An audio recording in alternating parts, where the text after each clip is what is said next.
The next quantity I want to talk about for a little bit is acceleration. And also don't worry too much if you're wanting a little bit more math. In week 2, we're going to do lots and lots and lots of math with all these things. So for now, we're just kind of slowly introducing the concepts. We really start off slow so that we don't go crazy. There's plenty of time to go crazy later in the semester. Okay, for now, we're taking it slow. So let's talk about acceleration. Velocity, which is what we talked about in the last video, it describes how quickly position changes. And remember, when your position changes, that means there's a displacement. So another way to think about it is velocity is describing how quickly a displacement occurs, and also, as we'll see later, what direction that displacement is occurring in.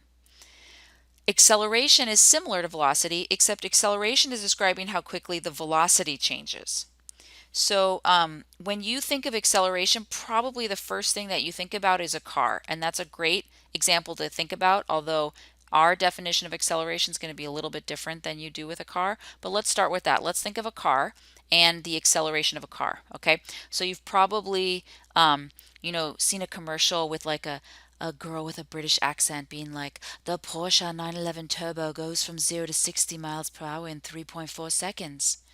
Well, that is describing an acceleration because here I have a change in velocity. I have an initial velocity of 0, a final velocity of 60 miles per hour.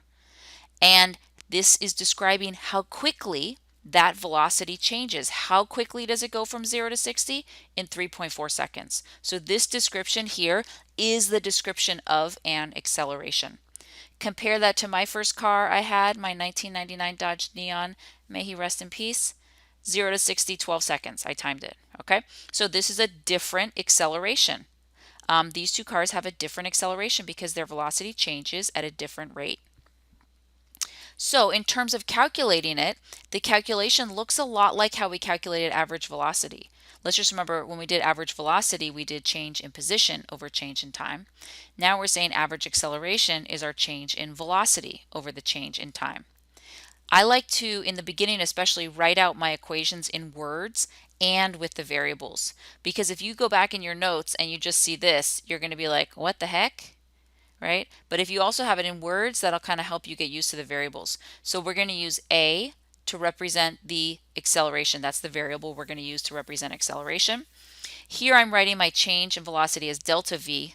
We don't normally do that as often as we use delta x for displacement. So normally we would just write the change in velocity as V final minus V initial. Delta t is again how long does it take for that velocity to change from V initial to V final. So let's calculate the average acceleration for these two cars. Let's look at the Porsche. My initial velocity was 0. My final velocity was 60 miles per hour. I'm going to have kind of weird units here.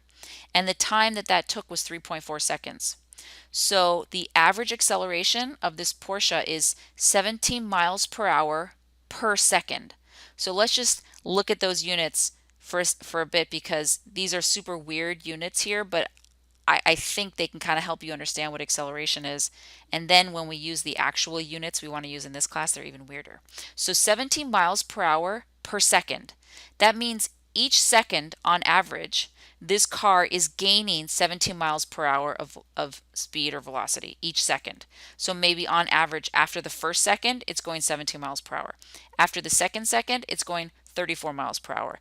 After the third second, it's going 51 miles per hour, and so on. So on average, each second, it gains 17 miles per hour. So the average acceleration is 17 miles per hour per second.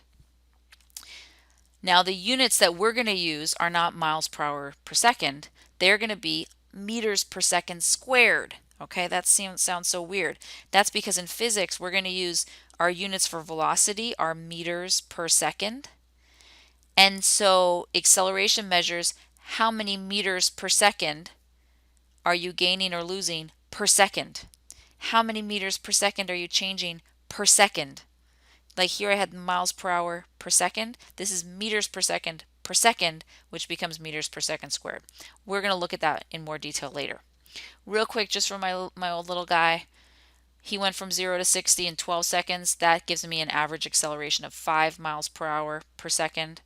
And if I wanted to convert that to meters per second squared. Here's the conversion. You're never going to have to convert between miles per hour per second and meters per second. In this class, we're always doing meters, we're always doing seconds.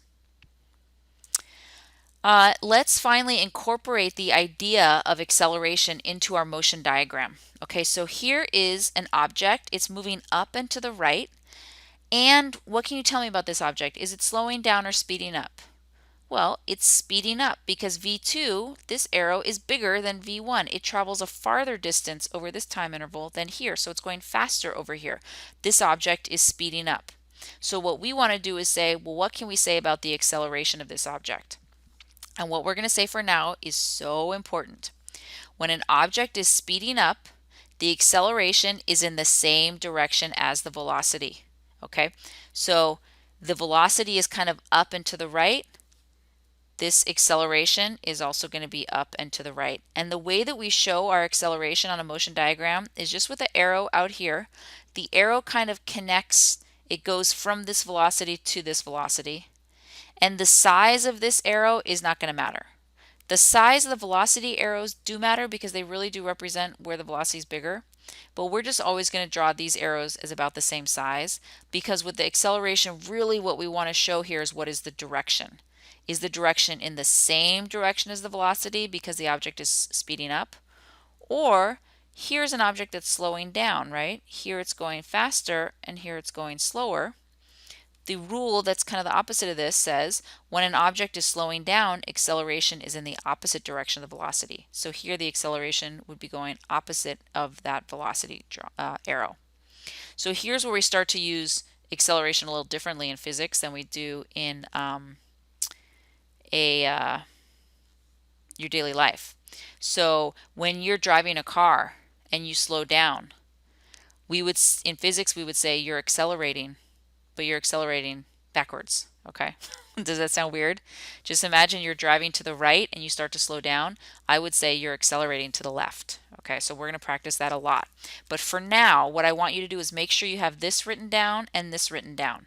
So press pause and take some time to write these both down. Okay, now I want you to put a big box around it. And now I want you to put another. And now I want you to put another.